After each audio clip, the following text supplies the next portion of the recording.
নমস্কার বন্ধুরা, আমার চ্যানেলের আরও একটি নতুন পর্বে আপনাদেরকে স্বাগত। আজ কিন্তু আমি নিয়ে চলে এসেছি একটা মাটনের রেসিপি। এখানে আমি 500 গ্রামের মতো কিন্তু নিয়ে নিয়েছি মাটনটাকে খুব ভালো করে কিন্তু পরিষ্কার জল দিয়ে ধুয়ে নিয়েছি।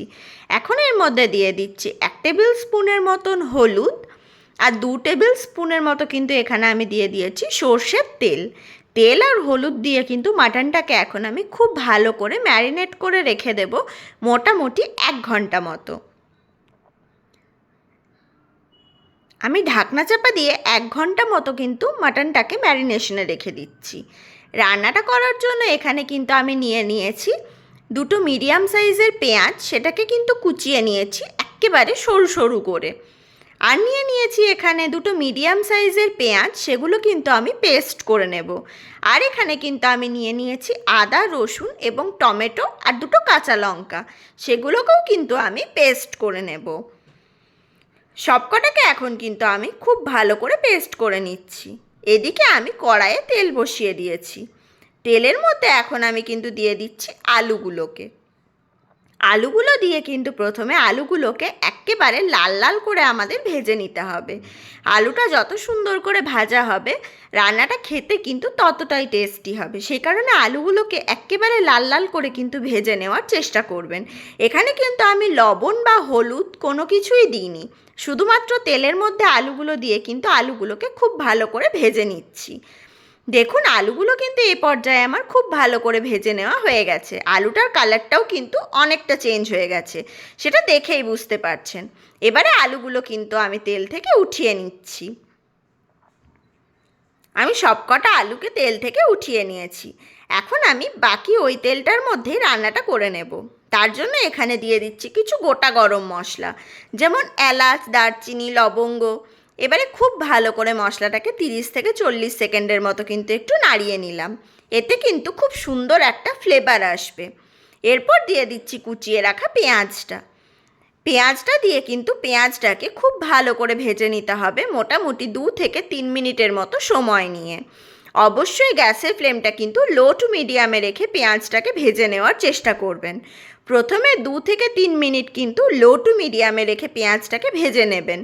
তারপর কিন্তু হালকা হাই আঁচে করে পেঁয়াজটাকে আরও 1 মিনিটের মতো খুব ভালো করে ভেজে নেবেন। দেখুন, পেঁয়াজটা কিন্তু এই পর্যায়ে আমি খুব ভালো মতো করে ভেজে নিয়েছি। পেঁয়াজের কালারটা কিন্তু চেঞ্জ হয়ে গেছে।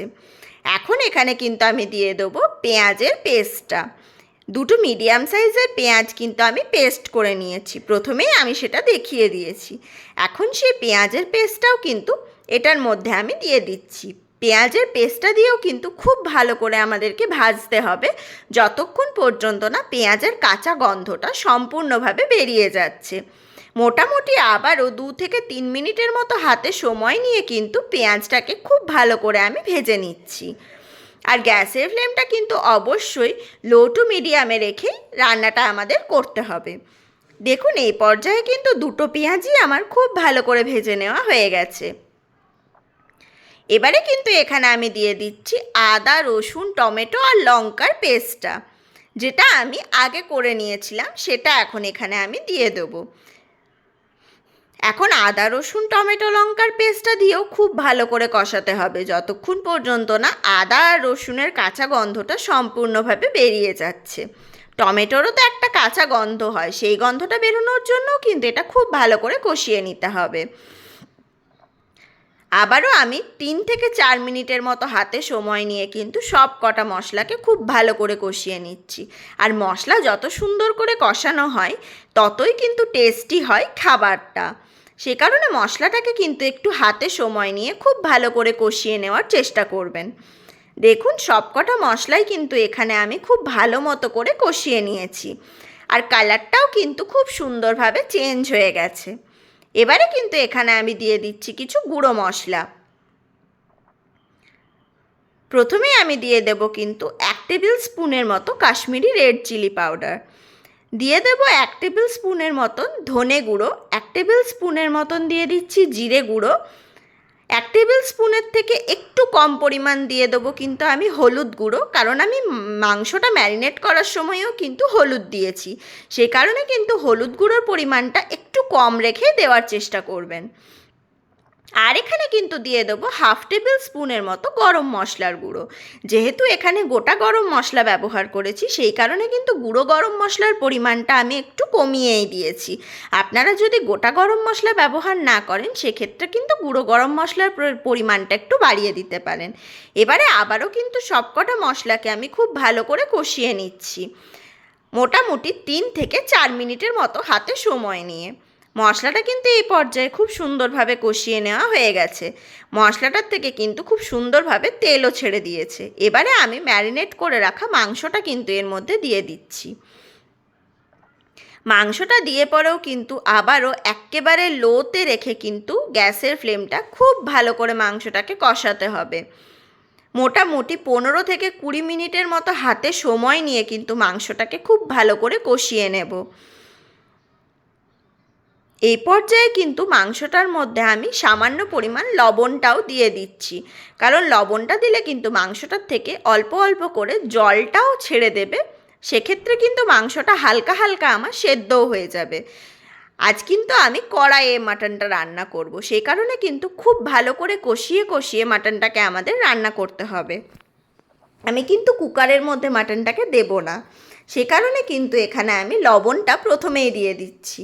এরপরে কিন্তু আমি খুব ভালো করে মাংসটা মিশিয়ে নিয়ে পরে একটুখানি ঢাকনা চাপা দিয়ে একেবারে লো ফ্লেমে রেখে একবার করে নেড়ে পরে কষিয়ে নেব, মোটামুটি 15 থেকে 20 মিনিটের মতো। 15-20 মিনিট পর আবার আপনাদেরকে কিন্তু আমি দেখিয়ে দিচ্ছি। দেখুন 15 থেকে 20 মিনিট পর কিন্তু এখানে মাংসটা মোটামুটি একটু কষানো হয়ে গেছে। এবারে ভেজে রাখা আলুটাও কিন্তু এর মধ্যে দিয়ে দিচ্ছি, নাহলে তো আলুর মধ্যেও মশলাটা ঢুকবে না। আলুটা দিয়ে আবারও কিন্তু আমি 10 থেকে 15 মিনিটের মতো মাংসটাকে কষিয়ে নেব, একেবারে লো আঁচে রেখে। আমি প্রথমেই বললাম যে মাটনটা কিন্তু আজ আমি কড়াইয়ে রান্না করব, সেই কারণে কিন্তু খুব ভালো করে কষিয়ে কষিয়ে মাটনটা রান্না করে নিতে হবে। এই পর্যায়ে কিন্তু মাংসটা কষিয়ে নেওয়া আমার কমপ্লিট। দেখুন মাংসটার থেকে কিন্তু খুব সুন্দরভাবে তেলও ছেড়ে দিয়েছে। এবারে এখানে কিন্তু আমি দিয়ে দেবো পর্যাপ্ত পরিমাণ জল। যেহেতু আজকে আমি মাংসর ঝোল বানাবো, সেই কারণে কিন্তু এখানে জলের পরিমাণটা আমি একটু বেশি দিয়েছি। আপনারা যদি গ্রেভি বানাতে চান, সেক্ষেত্রে জলের পরিমাণটা কিন্তু একটু কম দেবেন। আর হ্যাঁ, এখানে কিন্তু অবশ্যই গরম ফুটন্ত জল দিতে হবে, না হলে কিন্তু টেস্টটা সেরকমভাবে পাওয়া যাবে না। সেই কারণে কিন্তু এখানে আমি গরম জলই ব্যবহার করেছি। এবারে কিন্তু আমি ঢাকনা চাপা দিয়ে পরে এটা অপেক্ষা করে নেব মোটামুটি 30 থেকে 40 মিনিটের মতো। 30-40 মিনিট অপেক্ষা করলেই কিন্তু মাংসটা আমার খুব সুন্দরভাবে সেদ্ধ হয়ে যাবে। আমি খুব ভালো করে মিশিয়ে দিয়ে কিন্তু ঢাকনা চাপা দিয়ে দিচ্ছি আর অপেক্ষা করে নিচ্ছি মোটামুটি 30 থেকে 40 মিনিটের মতো। দেখুন 30-40 মিনিট পর কিন্তু আমার মাংসটা খুব সুন্দরভাবে সেদ্ধ হয়ে গেছে, আর ঝোলটাও কিন্তু আমি যতটা পরিমাণ চাই ঠিক ততটা পরিমাণই হয়ে গেছে। এবারে কিন্তু এটাকে আমি নামিয়ে নেব, আর গরম ভাতের সাথে কিন্তু এটাকে আমি পরিবেশন করে নেব। গরম ভাতের সাথে মাটনের ঝোল খেতে কিন্তু ভীষণ টেস্টি হয় বন্ধুরা। বাড়িতে অবশ্যই একবার বানিয়ে দেখবেন, এটা আশা করি নতুন করে বলার মতন কিছুই না। আমার চ্যানেলটিকে সাবস্ক্রাইব করে দেবেন, আর রেসিপিটি ভালো লাগলে অবশ্যই আমার কমেন্ট বক্সে জানাবেন রেসিপিটি আপনাদের কেমন লেগেছে। সকলকে অসংখ্য ধন্যবাদ।